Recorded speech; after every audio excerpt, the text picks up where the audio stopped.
In the confusion of wartime London, small units of British intelligence, scattered throughout the city, were quietly at work. One such unit of men and women were headquartered in St. Marylebone Street.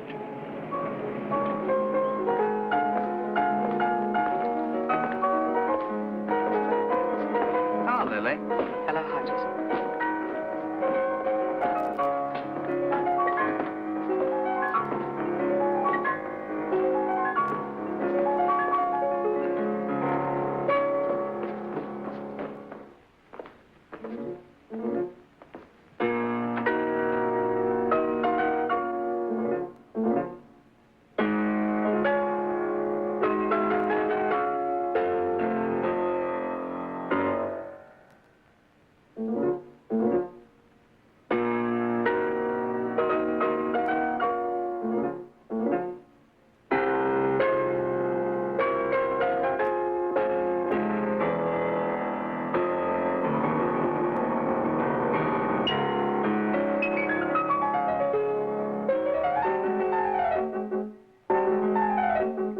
Please, don't stop.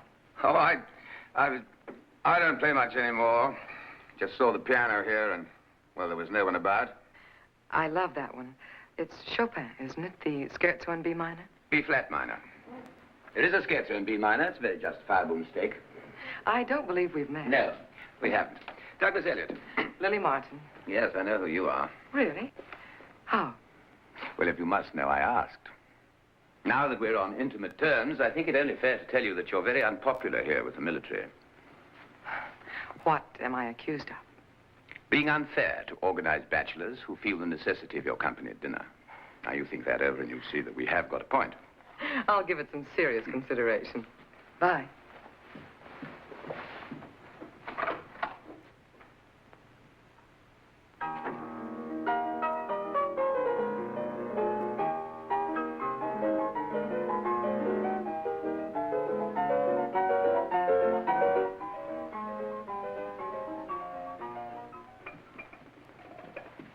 I finished those reports, Sir Tom. No, thank you. Lily, we've just thought up a very pretty trick. Oh? Yes, it's a particularly mean and nasty trick. So naturally, we thought it needed the woman's touch. Now, see here, I've been putting the woman's touch on your nasty masculine tricks ever since I came here. D-Day appears to be not more than a couple of months off, so we're planning a perfect whirlwind of deceptions for the enemy. Things like the Montgomery. Oh, what's that? We have an actor who's going to be dressed up just like Montgomery. We're sending him up to Gibraltar. Certainly the Nazis won't believe that an invasion of France is imminent with the British commander-in-chief in Gibraltar. Harry, you men are earning my respect. Where do I come in? We've got another deception. We've chosen 5 men who we think have the right aptitude for the job we have in mind. We combed a long list of volunteers to get it down to those men.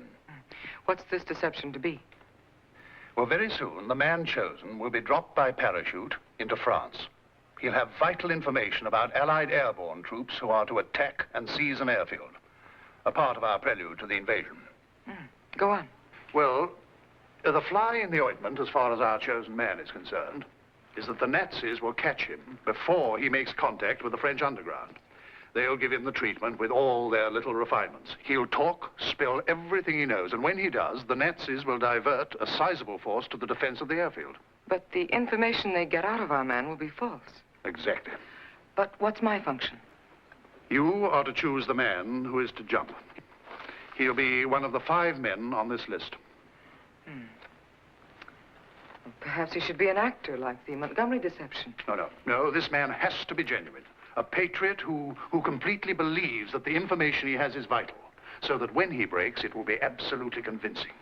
And then afterwards, his remorse and the guilt over what he's done. Oh, no actor could possibly carry it off. Well, I still can't understand why you want me to make this choice. Well, we've taken this as far as we can go as men. All 5 are equally suitable in our minds. We want a woman's opinion. I see. You're uniquely right for it. You see, a woman... Well, now, look. If you have dinner with a fellow or see him here and there in the right surroundings, I think you'll get an intuition about him.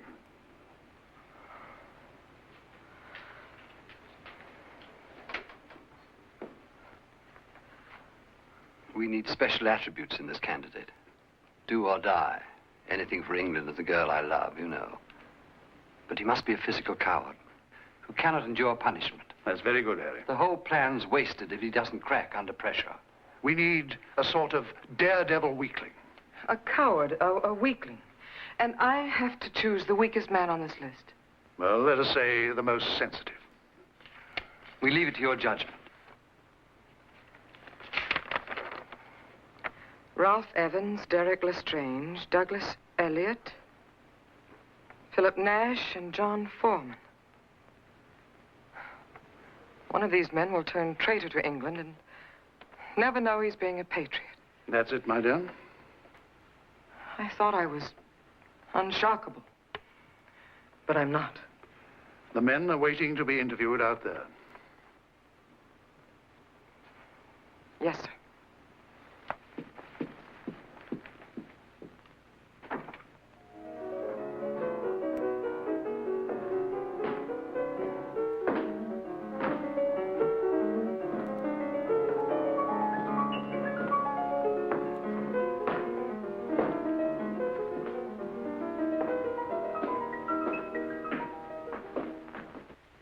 So that is my story. I won't say any more because I'm quite sure that I am the man you'll pick.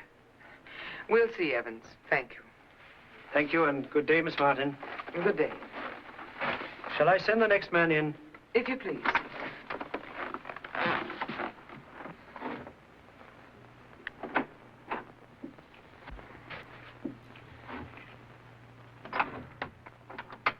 So this is the kingdom of the lovely princess. And it's not a palace at all. It's just a small back room. A small back room in Marylebone where lives a lady all alone. I did but see her passing by, yet I will love her till I die. That last bit's not original, of course. Sit down, please. Thank you. Oh, smoke if you like. Thank you very much. I'll take my light-hearted mask off now and tell you that I volunteered for anything that would get me out of this nice, safe, dull rut that I've been in. I missed the North African campaign and the Italian one. I'm just a chairborne commander. Have you any idea what this mission is? No, not the foggiest. All I know is that it's got a sweet-sounding word to it. Dangerous. I appreciate your frankness, Lieutenant. I could use a little, especially at the end of a day such as this one's been. All you wonderful men, bless you. Coming in here, trying to get yourselves killed and acting as though it were no trouble at all. Why don't you simply say, look, I'm scared stiff, but somebody's got to do this job, and my aunt in Australia can use the pension. No, now you're going too far. You're taking the romance out of martyrdom. Why, life wouldn't be worth dying for at all. Yeah. Thank you very much. Madame, dinner is served. Here's to us. Me particularly, as I was clever enough to get you to have dinner with me. Oh, no, if you think back, you'll remember it was I who tricked you into the invitation. Oh, was it really? Here's to you, then. My liquor's a curse. Oh, gives you fits. This is a flavorful dish. Oh, fascinating. Every place you eat these days, it's all the same. There's no food in the food. What were we talking about when I lost your undivided attention? Your recital at Wigmore Hall. Ah, yes, my auspicious London debut. Mm-hmm. And was it auspicious? I thought so, but then there's no accounting for tastes. And the critics didn't like you. I confused them. They didn't like that. What I did was to play a completely unhackneyed program. No Bach, Beethoven, or Brahms. I dug up neglected things. The sonata by Paul Ducache, pieces by Galuppi, Roussel, and Sterndale Bennett.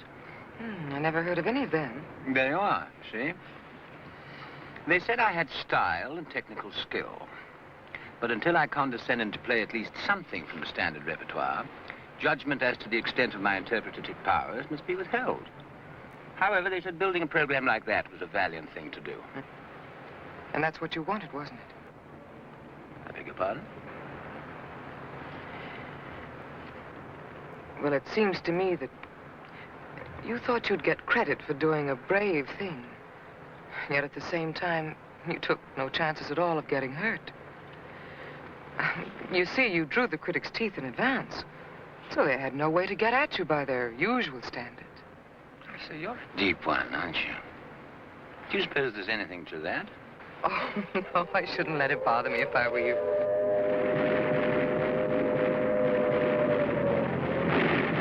Buzz box.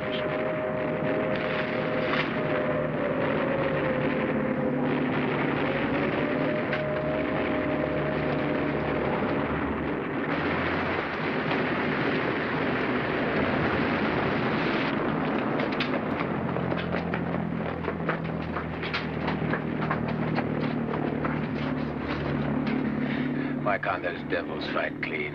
Fight clean. War is filth. Let's accept that fact. Let's win by any means we can devise. Bomb hospitals, poison drinking wells. Use anything that'll end it quickly.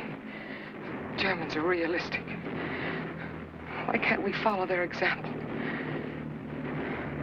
I'm sorry, Doug. On my soapbox. I wonder if the millennium will ever come. Millennium?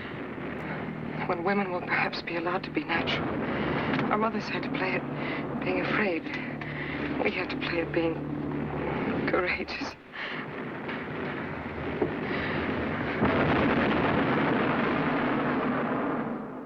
How do you think I feel? We can't think in these ordinary terms in our job. I know how hard it is. I'm not going to talk any more about it. Just let's get this thing done, and we move on to something else. You've gone this far. You've had time with these men. Which man is it? Well, I'm not quite certain yet, Sir Thomas. You'll have to give me a little longer. Perhaps just a day or so.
You're wonderful for me, Lily. I can't tell you how wonderful. I find myself being so much nearer to someone I like when I'm with you. I feel I can be simple and truthful and not have to pretend to possess powers that are really beyond me. Can you possibly understand what I'm trying to say? You see, I've always been afraid. Afraid of being rejected, of making decisions, of being the sort of man who finds it difficult to make friends with other men, and lacking the technique of making easy conquests of women. A week ago, I wouldn't have had the courage to say this to you. I'd have whispered to you if you were asleep and then tiptoed away. All bravado, no bravery. But no more of that. Lily, if I go on this, it can't last forever. And if I come back safe, will you have dinner with me my first night home? I'm giving you fair warning. I'm going to ask you to marry me.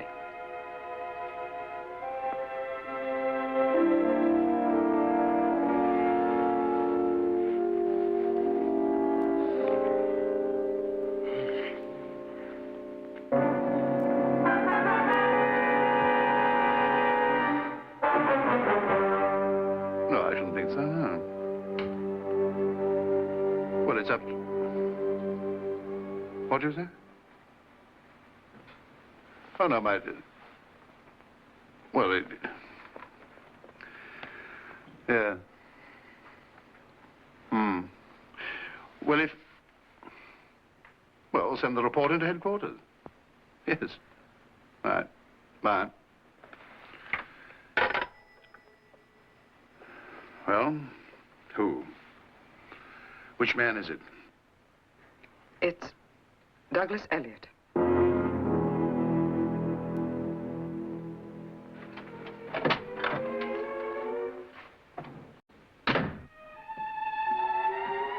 From decoding room, it's one you were asking for. F12, Arras, France. F12. That's the double agent and Elliot. Read it out, ma'am. F12 through 74B transmitted. No, never mind that. Yes. At 17 hours 40, spotted plane deploying over drop-off area, Clersey Forest. German arresting officers had been informed as per plan and made capture of messenger and myself.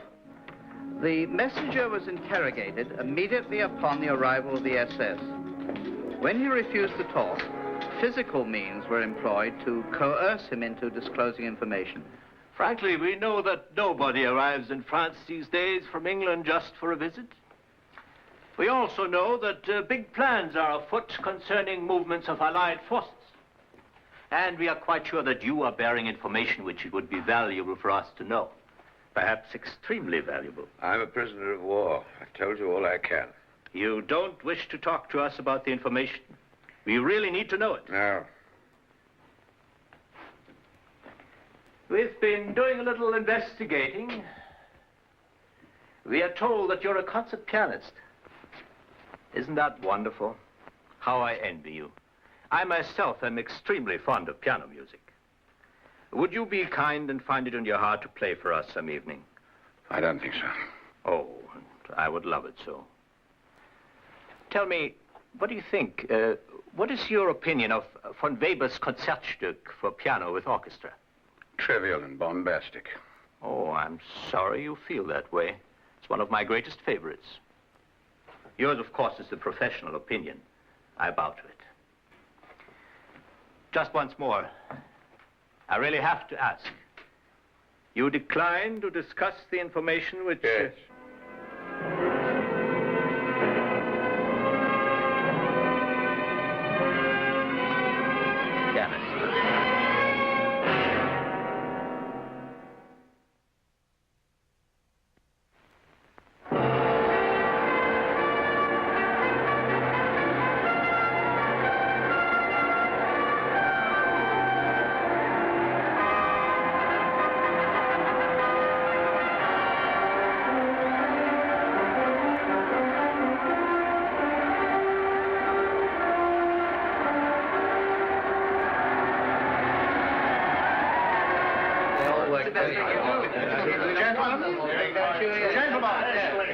And Miss Martin. Here's to victory.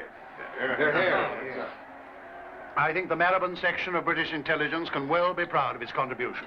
And I personally want to thank all of you for a job well done. Thanks very much, sir. So listen to this. With this signature, said General Jodl in a soft-spoken voice, as he signed the full surrender, the German people and armed forces are, for better or for worse, delivered into the hands of the victor. In this war, which has lasted over 5 years, both have achieved and suffered more, perhaps, than any other people in the world. Oh, that's an extraordinary statement, achieved and suffered. Oh, what's all this about? The long face. We won, you know. Do you find that depressing? Of course not. I know how it is, Lily. When one comes to the end of, well, there are memories one manages to drown in an ocean of work. And when that work stops, well, there they are again, come to the surface.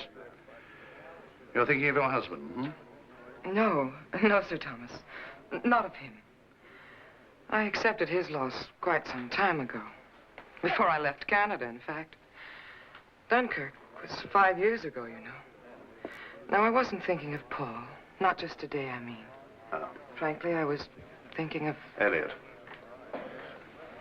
How did you know? Well, just a good guess. I was sure that you and Doug Elliot had something, well, something more than an official relationship.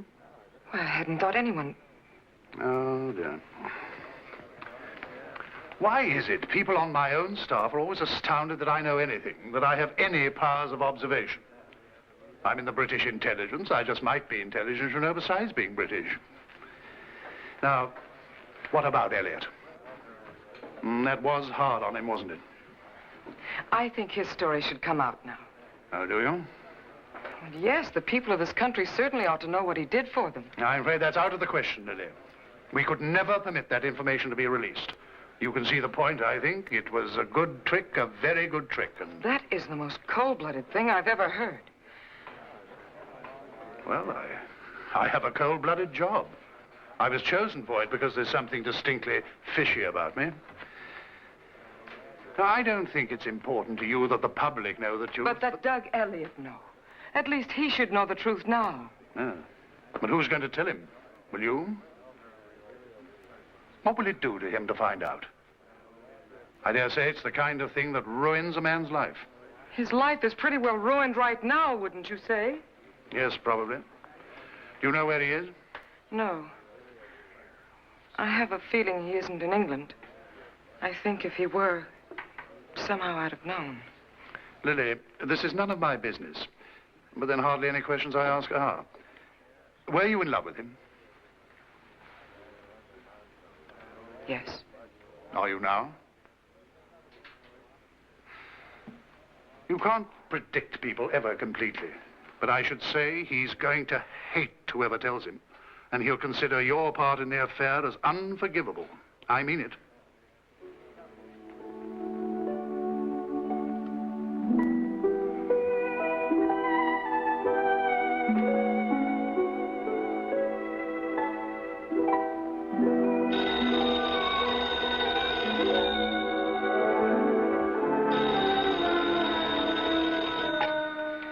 Hello.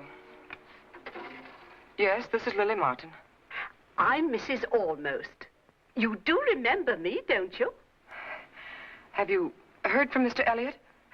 Well, not exactly from him, but I have a little bit of information. You remember I promised I'd tell you if I found out anything when you were here looking for him. Oh, yes, of course. Well, thank you. Thank you very much. I'll come right over. Yes.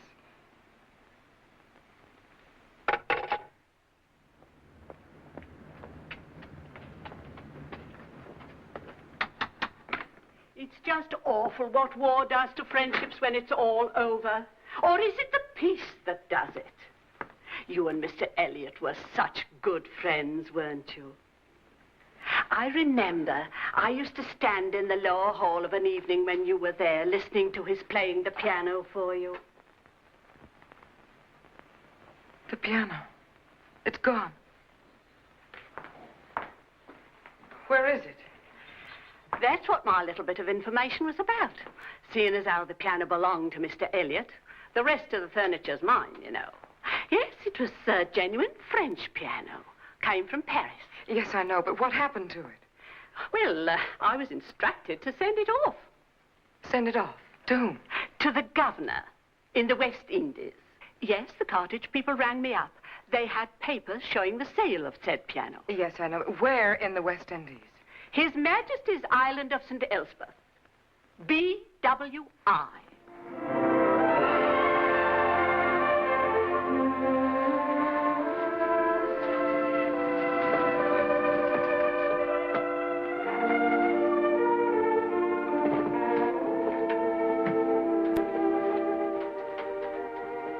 Where is Government House? Government House? Oh, you can't miss it. From the hotel, you walk just 3 squares to the left till you see the Union Jack flying in the breeze. That is if there is a breeze. Thank you. Thank you.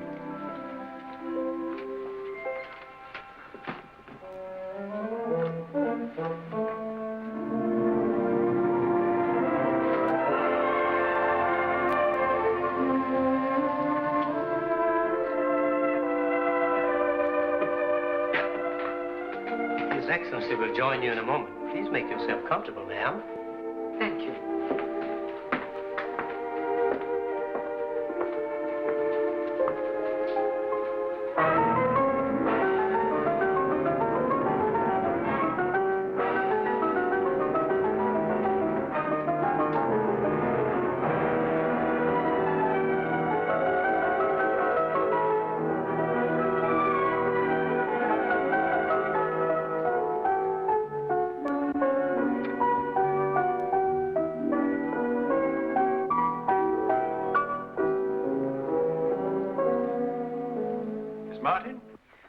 I'm Hugh McCleverty. Had a nice note about you from my old friend Sir Thomas. How do you do? How do you do, sir? He told me you'd be turning up here one of these days, and I must say I'm delighted to be able to welcome a visitor from home. Everybody gets to Jamaica or one of the other large islands, but we're the neglected orphans of the seven seas. You're admiring my piano. Do you play? Oh, no, I'm afraid not. Oh, pity. My wife does, a little. They tell me this is a very fine instrument. It's made by Pleyel of Paris. I haven't heard of them myself. Oh, they're a very fine piano. Chopin always used them in his concerts. Oh, is that so? Yes. They're rather rare and quite expensive. Well, then it was an even better bargain than I thought. Then you got it from a private party? In the most peculiar way. I bought it right here on the island, you know. Not really. Yes, there was an advertisement in the local gazette advertising a piano for sale. So I sent my secretary down to see the fellow. Well, it turned out that his piano had to be sent here from England, but it arrived just in time for my wife's birthday. So Mr. Elliot got his £150, and I got this little beauty. Is he still on the island? Who, Elliot? Yes, I'm afraid he is, poor devil. What do you mean by that?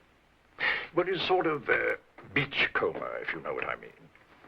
Ah, tea. Won't you sit down, my dear? Oh, yes, thank you.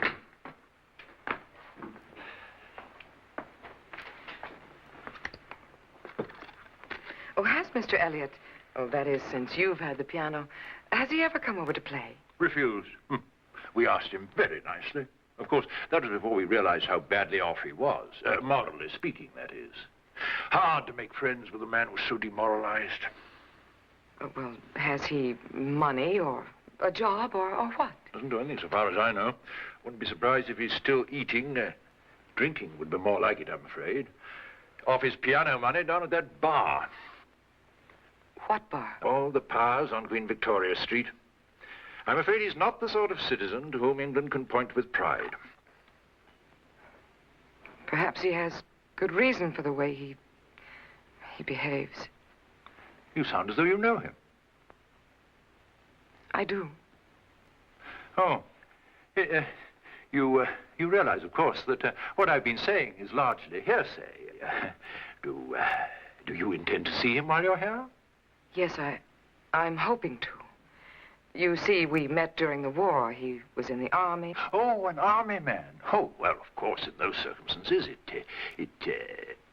yes, I think I'll invite him over here. You must come, too, for dinner.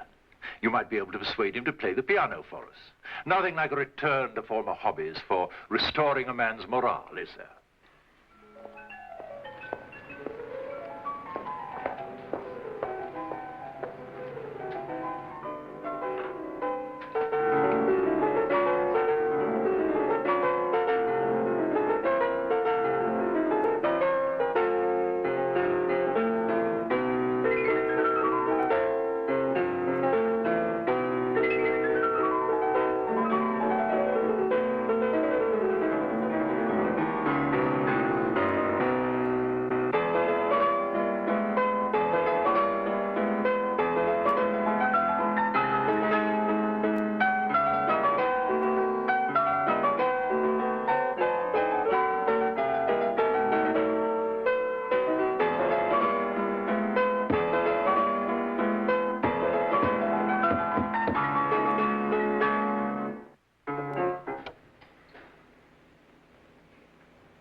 Hello, Doug.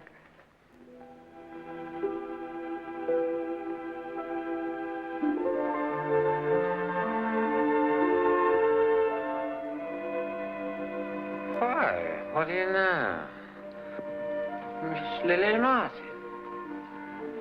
Pride of British intelligence. Maryland section. Intelligence is still operating, I see. Doug, please, let's get out of here. What is it this time? A little mission, perhaps, in the Caribbean for Sir Thomas and his gallant band of unsung heroes? Who are we at war with, Trevor? Doug, please. Why have you come to me? I thought I'd done my little bit to help win the war. Isn't my record in the files? Stop it, Doug. Why did you come here? Why'd you have to seek me out? Why can't you leave me alone?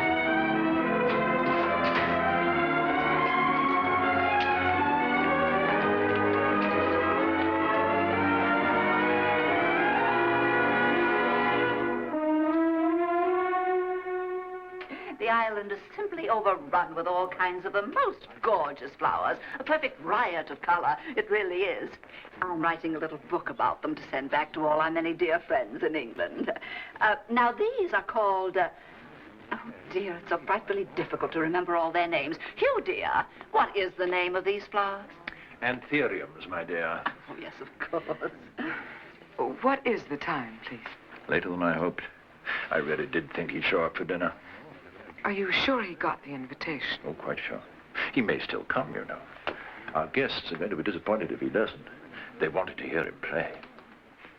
Eleanor, my dear, why don't you play something for them? Oh, Hugh, I only play to amuse myself. Eleanor's going to play the piano for us.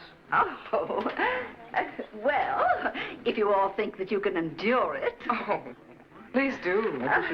You're all very kind.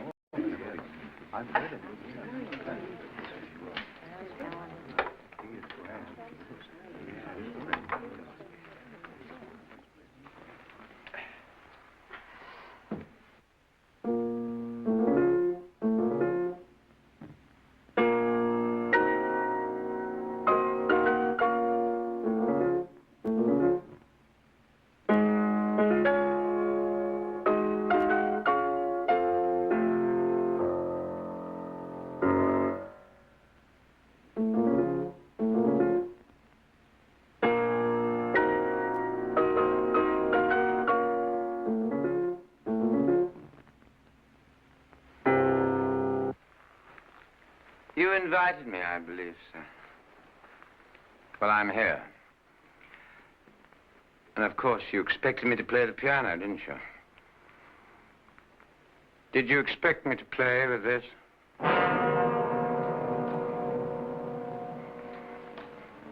So, if you'll excuse me, sir, I don't think I'll stay.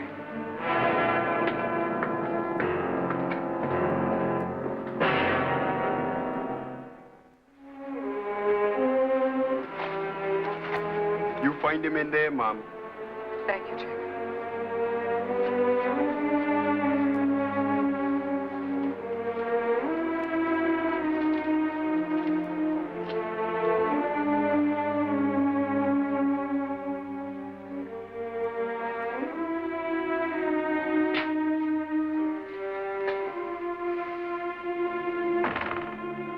That you, Jacob?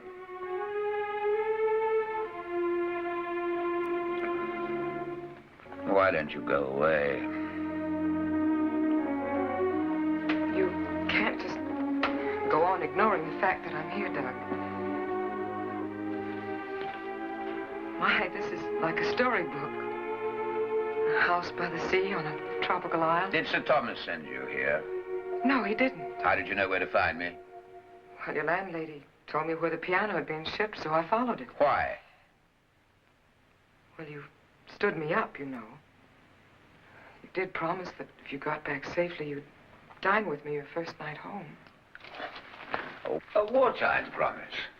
No one expects anyone to keep that kind of promise. Well, I must be stupid that way, Doug, because I did expect it to be kept. I wanted both of us to keep it. Rather expensive for you, isn't it? Coming down here for a date. Anyway, I broke it. And I want it to stay broken. Now that that's over, I'll take you back to your hotel. Doug, I am not going yet. You're not being very kind if you don't. I'd begun to write you a letter before I came tonight. Now that I'm here, I realize that would have been cowardly.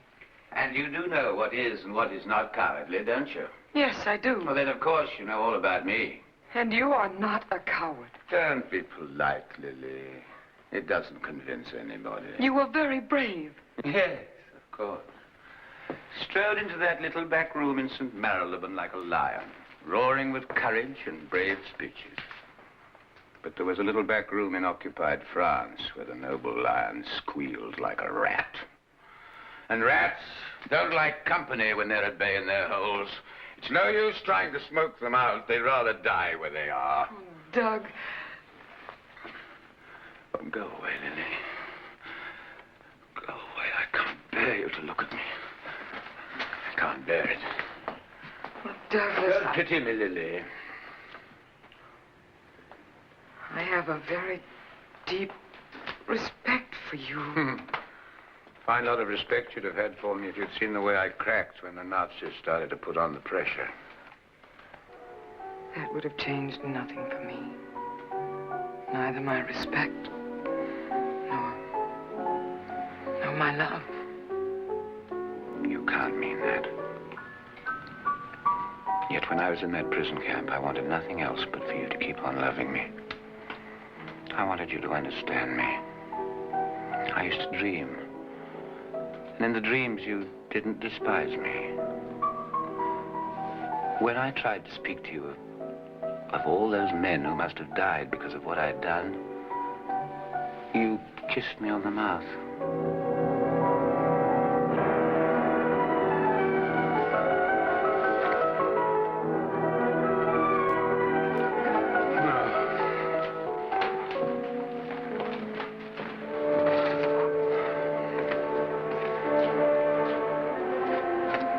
It's no good, Lily.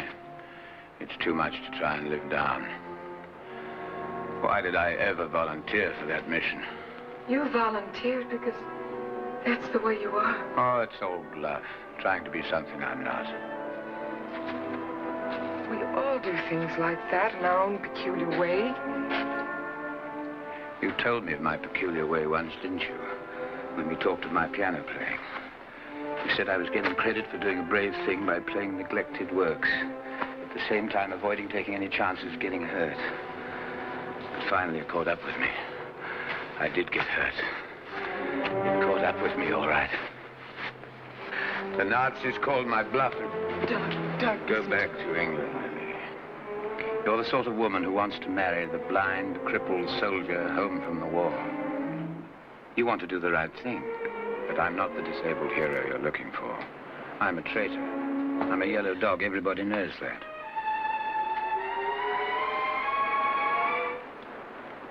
There are only 5 people in the whole wide world who know what you did.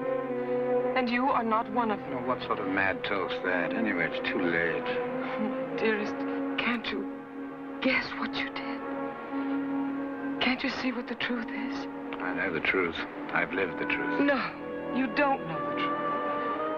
You've got to believe me. What you told the Nazis forced them to hold troops in readiness for an attack that never took place. What? But at least not where they thought it would. Our troops landed in another area and safely, thanks to you. I don't understand. What about all that information? That was false. False?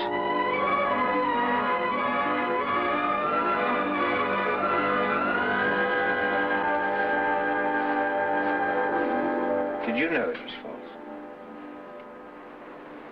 Yes. Please try to understand why I... There's nothing very deep to understand. All very simple, really. Particularly the reason why you chose me for the job. It wasn't simple. All that gay and innocent questioning. And the sincere way you had of getting me to confide in you, just for one reason. So that you could find out if I was the man you were looking for. Isn't that the reason? No. It was only partly that, Doug, and that's the part I couldn't help. But you must believe me, Doug, most of the time I wanted to know about you for myself. For myself, Doug, because I loved you, I swear it. Doug, you're hurting me. Go away, Lily. I can't go away, Doug. You've got to understand. I had to choose the right man. I had to choose you. Why couldn't I have been told? Why couldn't I have known what I was doing so that I could have been proud of it? Because the Germans would never have believed you unless you were fanatically sincere and... And a coward. No. Not a coward to me. All I ever learned about you, only made me love you the more. Love me, Doug. Don't send me away. Don't.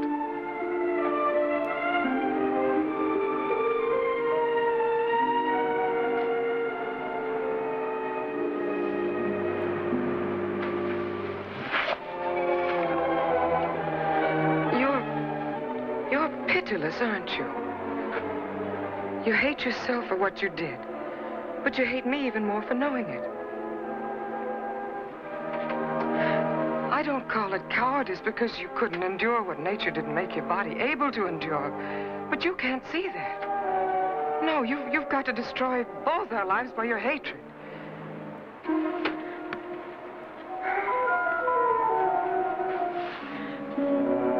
When you were in that prison camp, dreaming, what do you think I was doing? I was dreaming too. Praying that you would understand that what I did wasn't being done to you, the man, but to the soldier. I couldn't prevent what happened to you. That's really why you came down here, isn't it?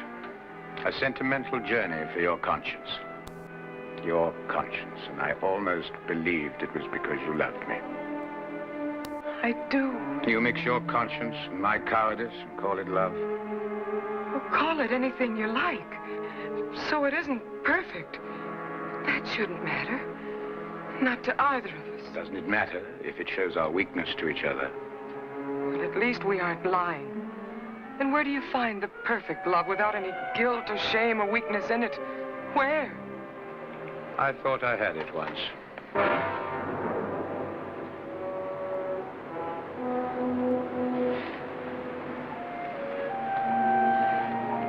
This is all that's left to remind us of the soldier who tried to be perfect.